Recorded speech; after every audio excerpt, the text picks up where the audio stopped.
The animation professor was doing a talk. I went and listened to him speak and was sold immediately. And I asked him, do you think this is possible for someone who's not great at art to do animation? He's like, oh no, it'll be really hard. And I was like, all right, sign me up. For some reason, that made me more excited.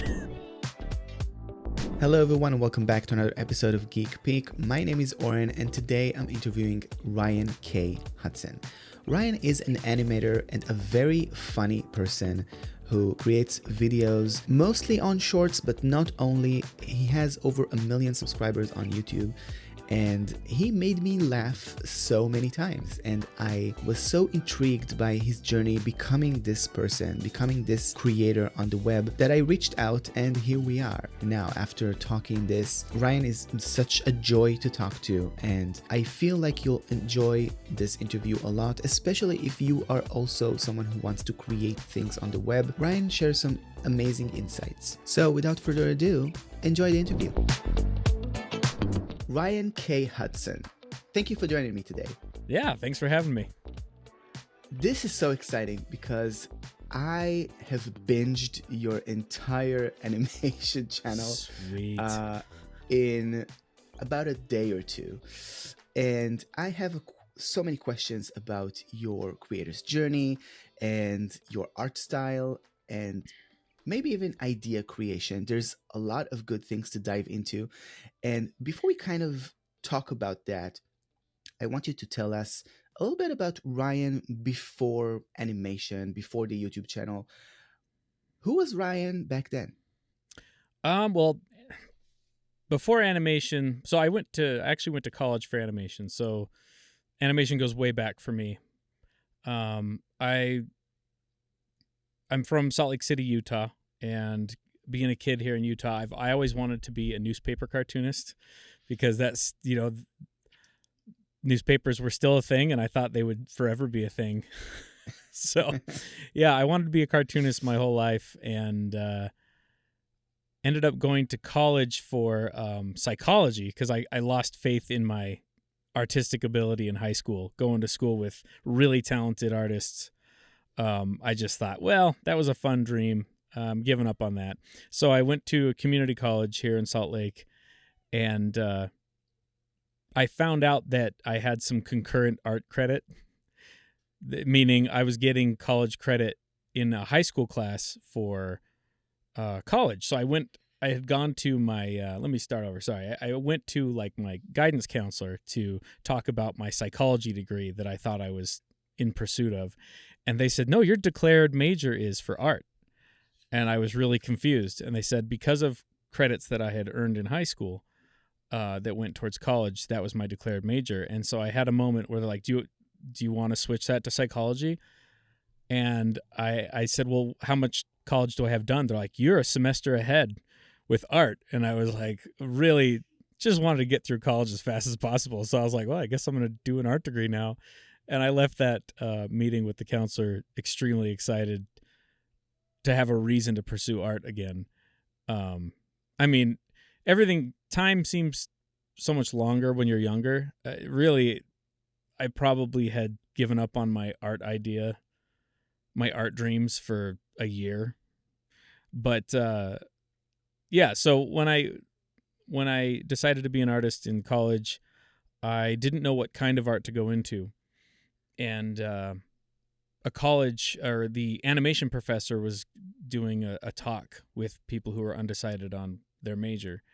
And I went and listened to him speak and was sold immediately. And I asked him, do you think this is possible for someone who's not great at art to do animation? He's like, oh no, it'll be really hard. And I was like, all right, sign me up. For some reason, that made me more excited. So Sounds optimistic. yeah, I don't know why I wouldn't say I'm a lazy person, but I don't like to suck at stuff. And for some reason, that made me so excited I was so excited to go suck at art. So yeah, that was the beginning. So changed my major to animation. It was 3D animation. So the principles are all there, but you don't do as much of the drawing part. So yeah, before YouTube, before all that, I went to school to do basically video game animation. That's amazing. Yeah. Okay, so you go to learn animation, 3D animation, Yeah. and where does the drawing part come into play? Like, when did you start like tapping into that?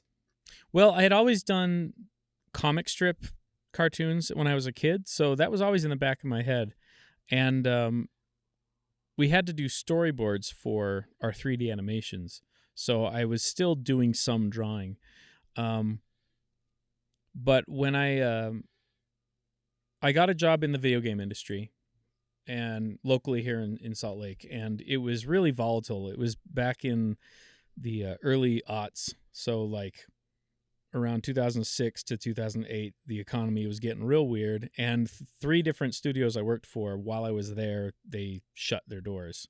So I just kept hopping from studio to studio. They would go under, and at the last place I was working, when I realized we were going to be losing our jobs again, I had been reading a lot of web comics like Cyanide and Happiness and the Penny Arcade. And I was just like, I remember thinking I could do this. I know everybody thinks that when they're reading web comics or I don't know if that's still what people are into. I know memes are the way to go, but I was reading a lot of web comics and I was like, I just feel like I could do this. So I got my Wacom tablet out and would stay after hours at work and just draw comics. And I came up with like the first handful of comics in just a couple of nights. I didn't realize that it was going to get really hard to start writing jokes regularly, but that first burst of inspiration, I wrote a whole bunch of jokes in a couple of nights. And there was this website called Stumble Upon that was around for a few years. Wow. Okay. Yeah. that dates me a bit, but a few of my strips blew up on Stumble Upon right away. And even though that shouldn't be a marker for success, it made me feel like, okay, that's confirmation. This is something I can do. And so I dove in and I lost that job because the studio went under, and it took me about 9 months to find another job, and I wasn't making any money from webcomics, but I was doing it full time for 9 months. And so that's where I got my start in doing webcomics. Wow. Okay. Yeah. So you're doing comics for 9 months. You're not getting paid for it. Right. But you're honing your skill, which is very important. What's the pivotal moment where you kind of like decide with yourself, I'm going to start a YouTube channel? So that came a long time later. I actually started my first YouTube channel. Well, it's the same channel, but I first started it in 2012 just because I felt like I needed to have a channel. I didn't really have a plan for it. I had ideas. I feel like it's almost like my channel was resurrected because that first attempt, I did a couple animations actually in 3D, but they were in my comic style, but they were still 3D. It was really bizarre. I still have the videos, but they're not on my channel anymore. And then I left the channel alone. It got 20,000 followers within a couple months because they were a lot of my webcomics readers. And I didn't touch the channel again until like 3 or 4 years ago. And because I started doing these shorts, basically turning my comics into these short animations once TikTok made that popular. Yeah, I know this is kind of, my story's a little all over the place there. Really, No, I started out as a web cartoonist, and this being an animator on YouTube thing, it's what I always wanted to do, but didn't think I could do it as a single person because I don't know if for years animated shorts needed to be 1 to 5 minutes long to be considered a short. These bite-sized things that TikTok made popular, they wouldn't have flown 10 years ago. So I wanted to follow in the footsteps of like Cyanide and Happiness. I actually worked for them for a little while and got to see how the process was working on their shorts, and they have a team.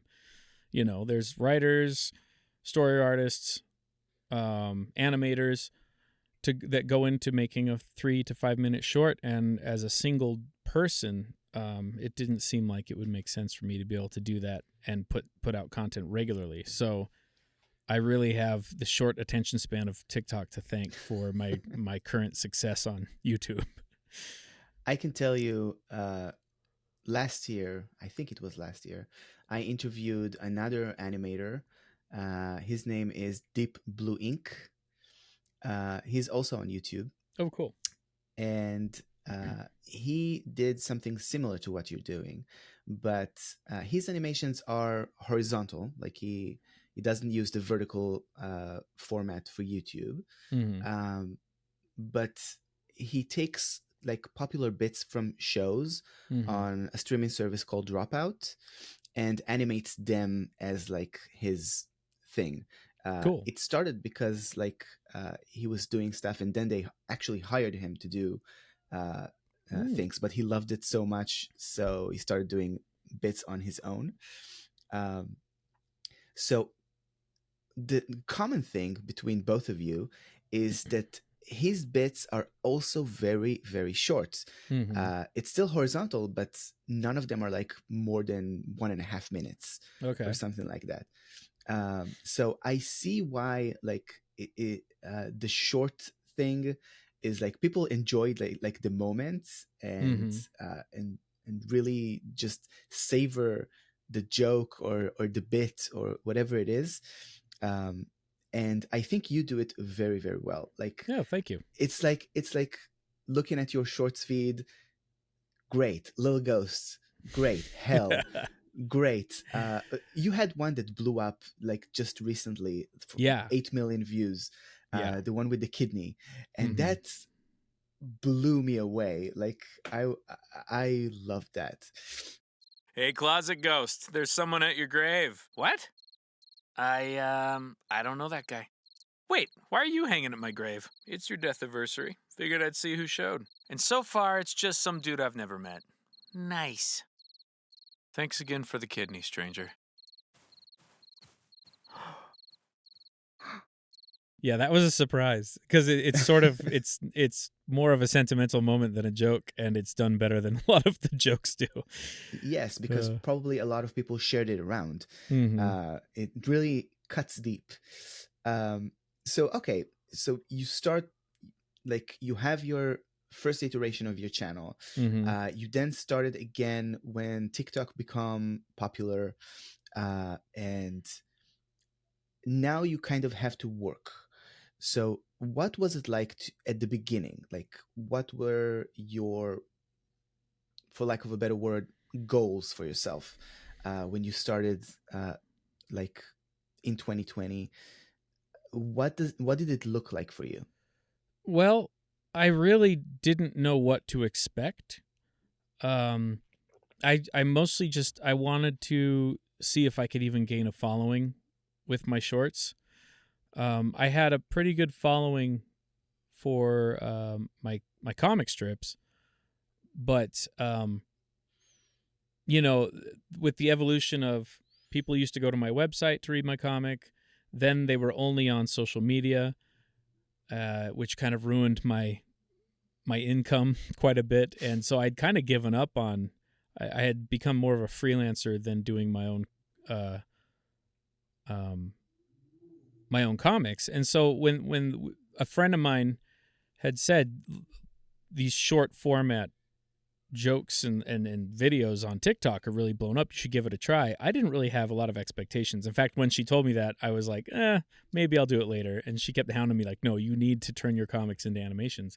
So I did a handful of them, and when they started to blow up on TikTok, I just realized that it was worth my time. But I also, I always hate talking about the money thing because I know it shouldn't matter. You should do it for the love, but I got to make a living.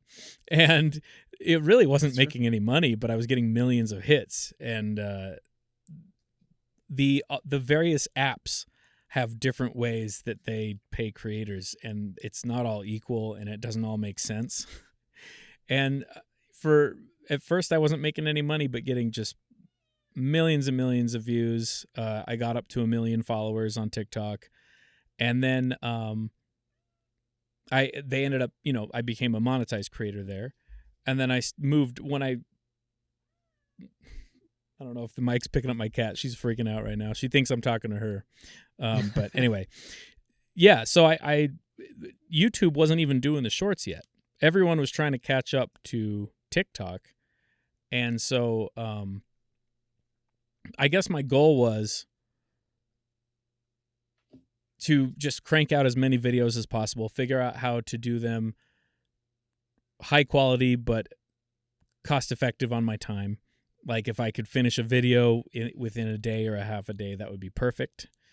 I sometimes spend more time than I should because I try to get like sound design perfect, or if a cut doesn't feel right, I like things to feel like they are pulled from a TV show, even though they're just made bite-sized.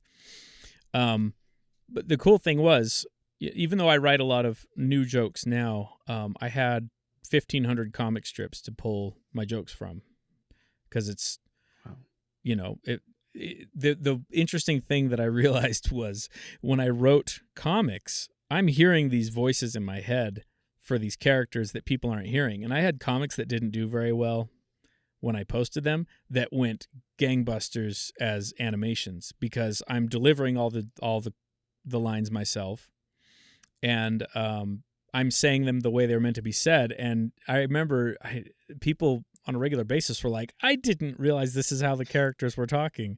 And I try to like go read my old comics and try to imagine, if I didn't know how I said these words, would this really actually have been a boring joke? So I think my humor was actually made for animation, to be honest. Because my animations have done way better than my comics ever did, and it's the same jokes. I love this so much.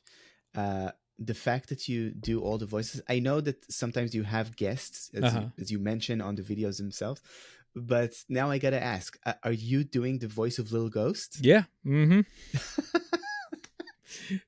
Yeah, I talk. It goes in two layers. I talk in a high pitched voice, and then I speed it up 1.2% in the audio program I use. Oh wow, Yeah. That's so funny. Yeah. Okay, so you do all the voices, you do all the work. This is amazing. Mm-hmm. How do you kind of like improve your process as time goes by? Because now when I look at one of these shorts, even the older ones, like it's more apparent in the new ones, but it does feel like professionally produced. Like the audio sounds like studio audio. Mm-hmm. The animation itself looks very professional. Like how do you feel your skills have improved over time? Well, I would say the skills that have improved over time that have helped the most, voice acting. I've always been a fan of voice acting. I've always kind of had a dream of being a voice actor, and I've never really had a chance to do it. And doing it on a regular basis now for myself, I can hear when I watch the old videos that I've gotten better just in the last 4 years. I think my animation skills are about the same as they've always been, but I've gotten a little better at, for lack of a better word, cutting corners. Like I try to make it high quality, but I was wasting a lot of time animating things that didn't need to be animated back then, and I've gotten a little better at streamlining the process. Yeah, it's hard to say exactly what's gotten better, because I was a freelancer. When I wasn't doing comics, I was doing freelance storyboard art, and that's the most important part of the process people don't always realize, is the planning. Planning your videos is everything.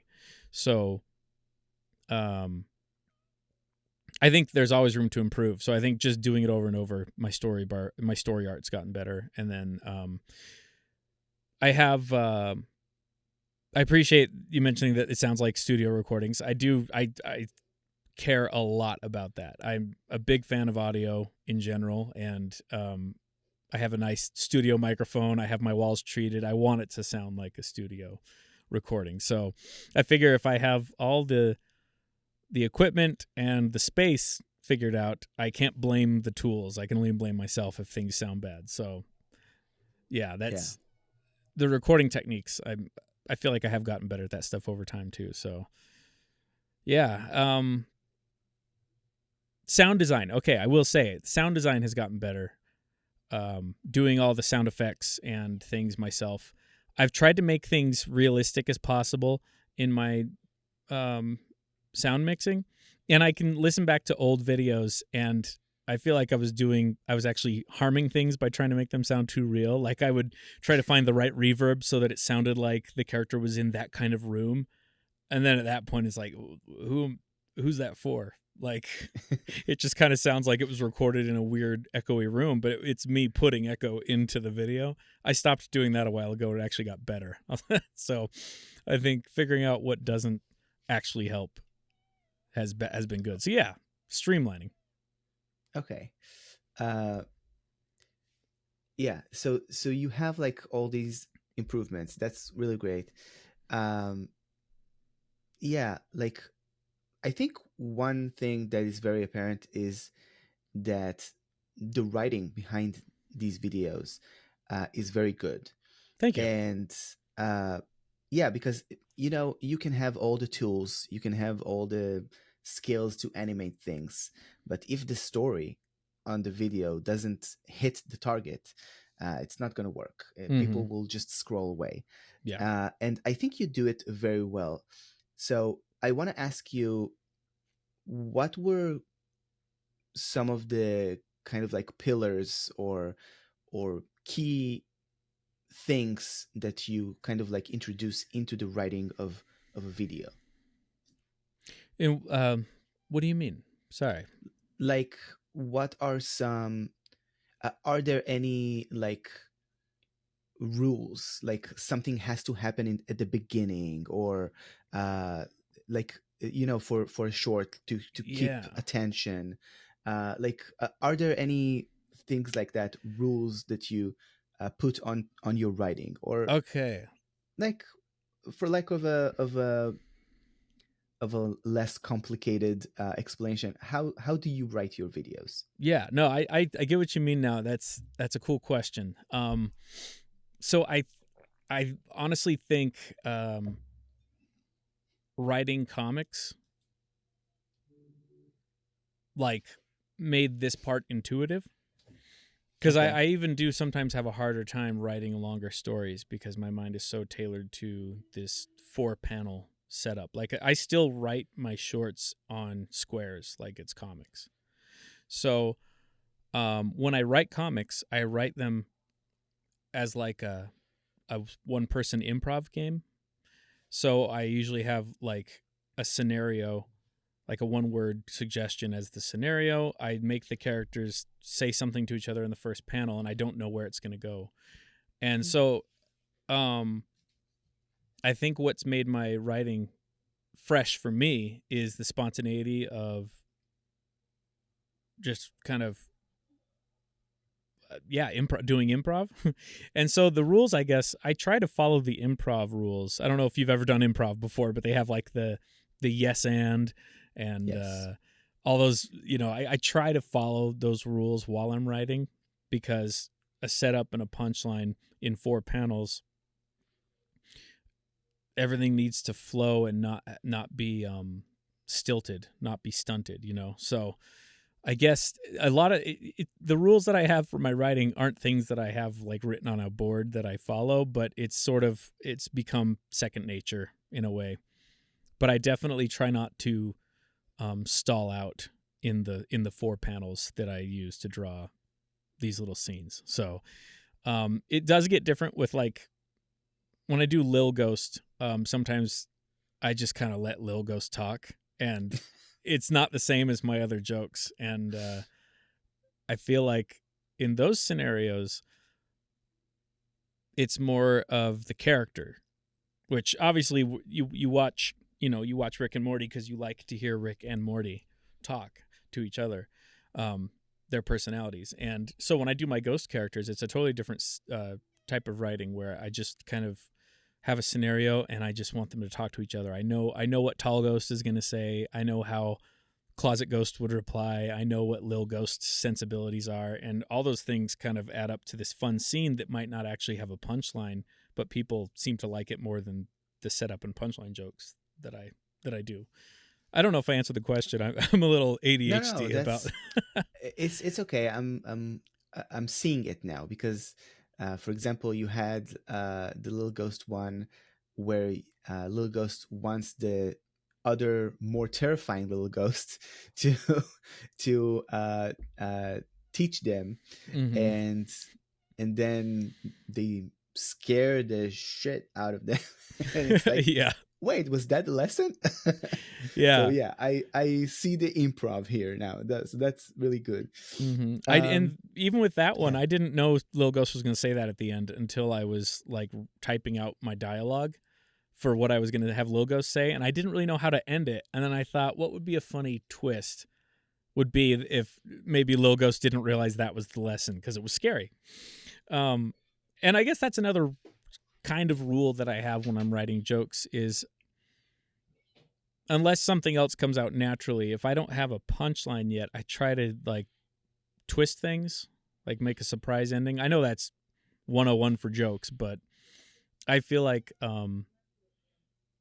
the twist is one of my favorite parts of writing a joke. And it doesn't always have to be unpredictable, but when it is unpredictable, it's funnier. Yeah, so you did this very good. There was a video that you made pretty recently, and it was this old man talking to a younger man, and he says something like, "Listen to what? How was it? An old man, boy." It's And to then take some advice from an old man, boy. yes, Yeah. why would I take advice from an old man, boy? And that Yeah. cracked me up. I'm glad you It liked was that. very good. That was actually from a writing session where I didn't think that joke worked. I mean, I write a lot of jokes that don't work, but I made myself laugh basically the same way it turned out in the joke, and I didn't think I'd use it. And I thought, what if I just did it for fun? Like, I didn't have an idea for a video that day, and I thought, I'm just gonna do this dorky one for me, and if it doesn't do well, whatever. And if it does well, that's cool. Because there is no punchline there except for them just laughing at each other. Yeah, that's really good. It's very funny. I think there's a difference between like something of a joke that like has a punchline, and there's another kind of like other type of video where it is just for the pleasure of being there at the scene. Like you kind of like just enjoy the moment. It's not like Yeah. a joke. It's not like, and I think that last one is really fits the description of, yeah, I needed that hit of dopamine. Yeah. This is very good. You're totally right. That's it. Yeah. So okay, now I do want to ask you a little bit about your art style. Okay. There are a lot of animators on YouTube. A lot of them have different styles of their characters, how they draw them. I know you started as a cartoonist, but how did you kind of like define your art style for your characters? So, it's so funny. I remember asking the question, and I remember reading other people ask the question of how do you come up with your own art style, and artists always give the advice of you have to just draw over and over until your style comes out. And when I wanted to start doing webcomics, I didn't have an art style, and to be totally honest, I just kind of wanted to look like all of the webcomics out there. Like I was like, okay, I don't want to copy anyone specifically, but I want to do like simplified, rough looking art. And I remember thinking specifically, Cyanide and Happiness has black dots, so I don't want to do black dots. So I did white circles, This is like what I mean, black circles with a white. So I didn't ever mean for them to be blank eyes, because people always mention your characters don't have pupils. And initially I just thought of them as little circles as eyes. I didn't even think of them as eyes without pupils, but that's pretty much what they look like. But yeah, the original art that I did, they were a lot rougher than they look now, but basically what I do now is a very refined version of those rough drawings I did back in the beginning. And I really did figure out my style just by doing it over and over and over. But those first few, it was like, I don't know what you would call it.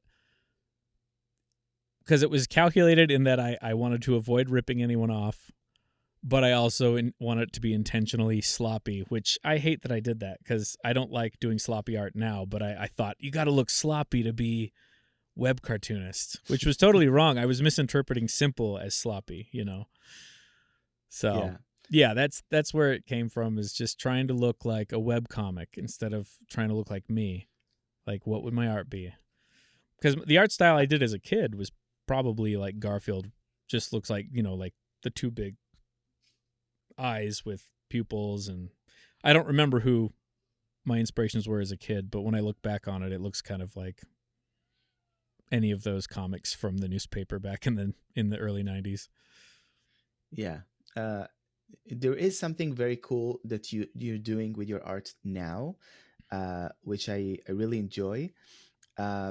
Maybe you did it like back then, but I noticed it in the last videos where even though your characters look simplified, they still have expressions. Mm-hmm. Like you still have like the eyes, for example, like change shape when they're squinting or something like that. And there is something very satisfying about it that I can't explain, like that you do it in this way. And that's something like that. It's not like when you draw a character, you don't have like when you draw the simple version of a character, you don't have these expressions in mind. They come with the writing. So Yeah. When in your journey as an artist, did you kind of like figure out that that level of depth in creating the art? That was from day one, I would say, because when I was in college doing animation, our teacher would have us draw characters and then have a mirror. And he would say, like, if you're going to draw emotions, look in the mirror and feel the emotion you're drawing. And I got in the habit of that. And even when I was doing comic strips, if I had the character being mad or sad or angry, I would find myself like looking at, you know, drawing on the tablet, doing the expression on my face without a mirror. I still find myself doing facial expressions while I'm drawing. And it makes me feel the emotion of the character. And it's always just kind of been part of the way I draw. So yeah, I would say from day one, that's just been kind of a second nature thing. That's amazing. I do that with writing. That's cool. Yeah. So like I don't intentionally do it. Yeah. But if I'm writing a character and that character is supposed to feel some kind of an emotion, I usually find myself feeling that emotion as I'm writing it. That's really interesting. Yeah. So that's very, very, very, very cool. Okay. So we kind of like talked in a way that was very linear in terms of like your journey. We started in your beginning and we arrived at that moment where you have your YouTube channel, you're growing. What were some kind of struggles you had along the way, like to kind of like balance out your journey? Like artistic struggles or career struggles? Any what struggles, kind of struggles? like content creator struggles? Well, the big obvious one is, well, for me, it's monetization has never been easy, and I'm like, I've been doing this since 2008, and I'm finally like actually able to do it full time, and not giving up was, sometimes I thought I was going crazy because I've been doing it now. What is that? 16 years, 17 years I've been doing content.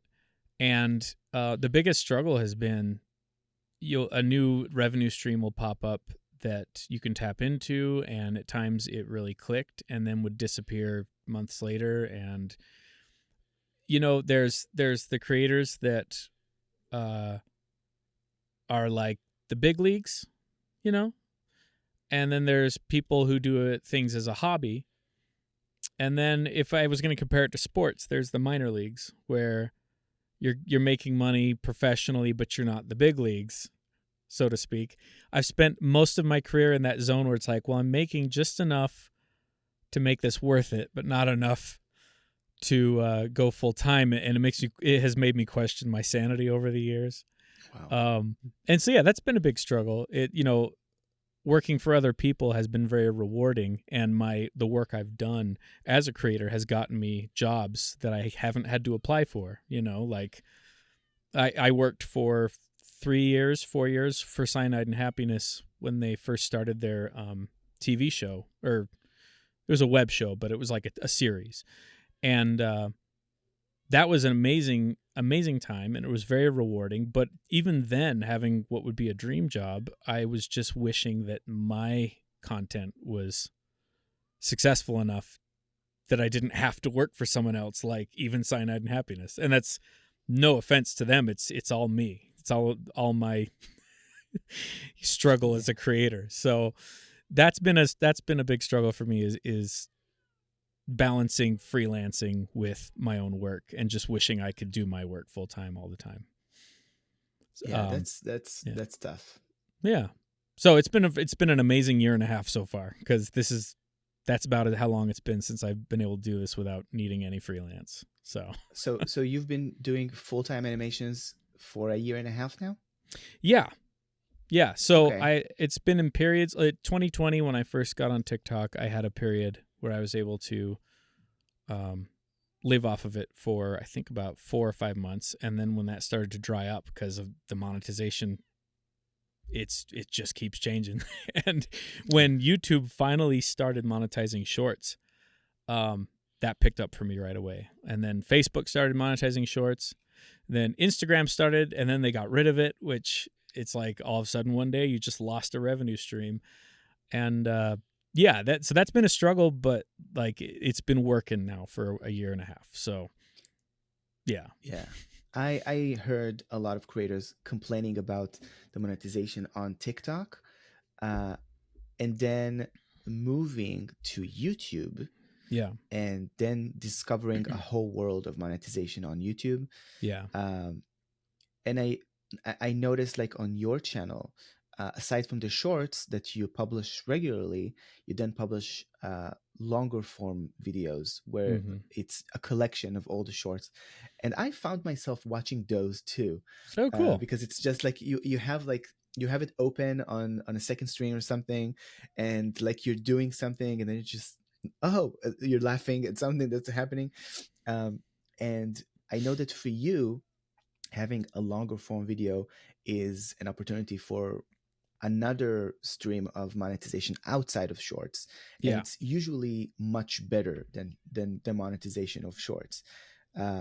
So like, keep doing that, is what I'm saying. Okay, so we kind of like talked about your beginning. We talked about struggles, your growth. Before we kind of like move towards like wrapping this up, there is one question that lingers on my mind. You mentioned Cyanide and Happiness a few times during this conversation. And outside of them, I do want to ask you, what were some other inspirations, creators, artists that you kind of like draw from in your journey as a creator, as an artist? Yeah. So when I was in high school, I was a huge fan of Adult Swim cartoons, and there was a show called Home Movies, and it's by Brendan Small, who's the same guy who did Metalocalypse. it's a great show. I don't know. I don't know what Adult Swim shows are still relevant to the modern generation of of young kids, but it was really cool to watch home movies and Aqua Teen Hunger Force, huge inspiration on me. And when I was in junior high, I remember watching Family Guy for the first time and realizing that there was a TV show that was making the jokes my friends and I would make privately. Your parents never know how vulgar and crazy you and your friends are. And there was this TV show that was like, oh my gosh, these are my friends. These are me and my friends. And I always wanted to make a TV show that was like Family Guy. Family Guy was cool too, but like South Park or Home Movies or Aqua Teen Hunger Force. So those were huge inspirations on me. And I still draw from them in, I don't know how else to put this, but I guess it's like when, you can be inspired by metal music and write acoustic music. It's what makes you feel something. Because my humor is not really like South Park. I'm not quite as cynical in my humor, and but I like to make humor. I like to make cartoons that make me feel the way I felt while watching South Park as a kid. And so I still draw on those inspirations today, even if it doesn't seem to come through in like the jokes or the writing. So, yeah. Okay. I love that. I think Family Guy, yeah, like Family Guy, even to an extent, The Simpsons is also a good one. Yeah, Totally. so there's lots that we can like draw from animated TV shows, but I also like that you have like other creators as your inspirations instead of like a TV show. Okay, great. So kind of like you have this amazing path towards you, and before I talk about the future, what are some kind of like, if you were starting today from scratch, but you still have all of your knowledge right now, what were some decisions that you would do differently? Like, were there any things that you would change?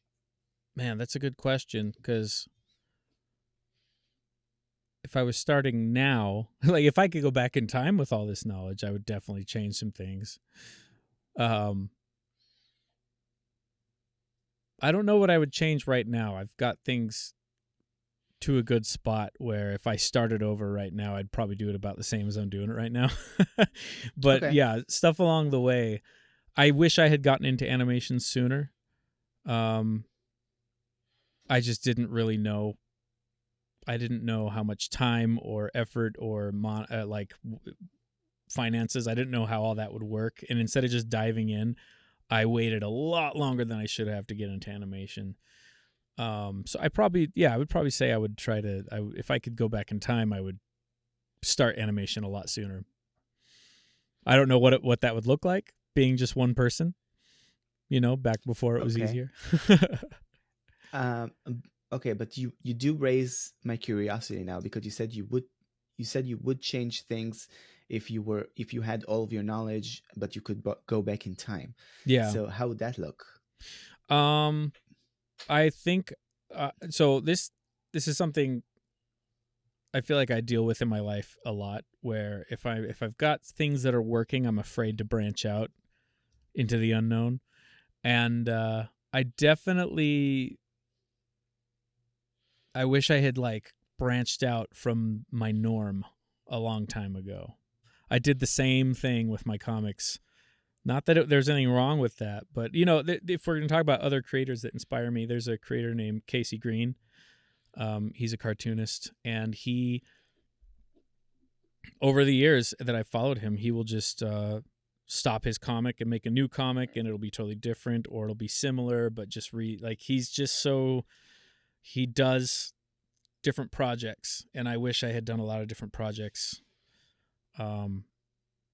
sooner. Yeah, just wish I would have done that a lot earlier because I'm not getting any younger, and Yeah. you know, Yeah, like being more, I guess prolific isn't the right word because you are posting a lot.